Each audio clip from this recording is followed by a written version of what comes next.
तळोदा नगरपालिकेच्या निवडणुकीत राष्ट्रवादी काँग्रेस पार्टीच्या नगराध्यक्ष व 11 नगरसेवक निवडून आणत बहुमत प्राप्त करणाऱ्या निवडलेल्या लोकप्रतिनिधी यांना सोबत घेत जिल्हाध्यक्ष अभिजित मोरे, राष्ट्रवादीच्या नेत्या प्रतिभाताई शिंदे, पॅनल प्रमुख योगेश चौधरी, नगराध्यक्षपदाच्या विजयी उमेदवार भाग्यश्री चौधरी यांनी राज्याचे उपमुख्यमंत्री व राष्ट्रवादीचे प्रमुख नेते अजित पवार यांची भेट घेत तळोदा नगरपालिकेतील येणाऱ्या काळात लागणाऱ्या विकास कामांचा निधी आणि संघटनेवर यावेळी चर्चा झाली। अजित पवार यांनी यावेळी शहराला विकासासाठी निधीची कमतरता भासू देणार नाही, तसेच शहरासाठी विकास आराखडा तयार करून माझ्याकडे सादर करा। यावेळी सर्व विजयी नगरसेवक व कार्यकर्ते तसेच हितचिंतक उपस्थित होते।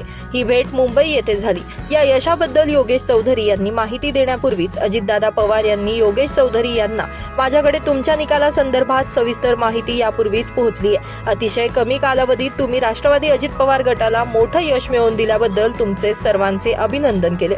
शहरात व नंदुरबार जिल्ह्यातील संघटन कसे वाढेल यासाठी सर्वांनी प्रयत्न करावे, अशा पद्धतीचे सूतवाच अजित पवार यांनी केले, अशी माहिती राष्ट्रवादी काँग्रेस अजित पवार गट यांच्याकडून देण्यात आली आहे। राष्ट्रवादी काँग्रेस पार्टी प्रदेश कार्यालयात आम्ही सर्व नगराध्यक्ष, सर्व उमेदवार जे नगरसेवक निवडून आले, सर्व 11 लोक सर्वांना घेऊन आम्ही अजितदादा साहेबांना भेटायला आलो होतो। त्यांनी आम्हाला इथं आज रोजी 3 वाजता बोलवलं होतं। आम्ही सर्वांची भेट झाली, साहेबांशी चर्चा झाली दादांशी, आणि दादांनी आम्हाला तळोदा नगरपालिका संदर्भात जे विकासाच्या कामासंदर्भात जी निधी असेल तर तुम्हाला कोणते निधी संदर्भात तुम्हाला आम्हाला पत्र द्यावं तुम्ही, आणि पत्र तुम्ही घेऊन माझ्याकडे परत या, आणि जी निधी मी 15 दिवसाच्या आत आपल्याला मंजूर करून देतो असं त्यांनी आश्वासन दिलं आपल्याला। ब्युरो रिपोर्ट, आपला खबऱ्या न्यूज, नंदुरबार।